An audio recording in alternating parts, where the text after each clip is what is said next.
So, India is rushing to pay for Russian oil before new US sanctions kick in next month. Why is this such a big deal?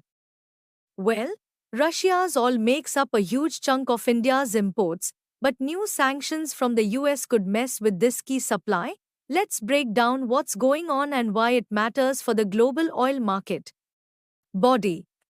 So, India's state-run oil refiners are basically in a race against time. Why?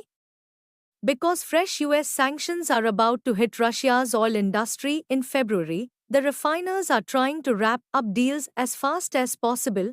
Some are even trying to pay in just 2 days, way quicker than the usual 5. But why the rush? Well, there are about 4 million barrels of Russian oil on their way to India right now, carried by at least 6 tankers that are heading toward major ports like Jamnagar, Chennai, and Paradeep. But with the sanctions coming soon, getting these deliveries through could get a lot trickier. Here's the thing, Russian oil is much cheaper than other options, and with inflation in India, it's a really good deal. The problem is, these new sanctions are targeting not just Russian producers, but also insurers, traders, and over 180 oil tankers, so that cheap supply could dry up soon.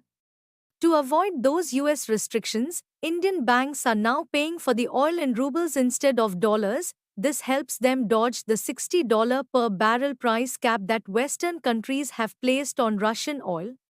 And here's why this is also important. India now gets about a third of its oil from Russia, but with these sanctions looming, the clock is ticking for refiners to lock in their deals before it's too late. Conclusion. As the February deadline for these sanctions approaches, Indian refiners are working hard to get everything sorted out, knowing that the cheap Russian oil might soon be off the table. This situation really shows how important Russian oil has become for India's energy needs, but also how risky it is with all these international pressures. Thanks for watching.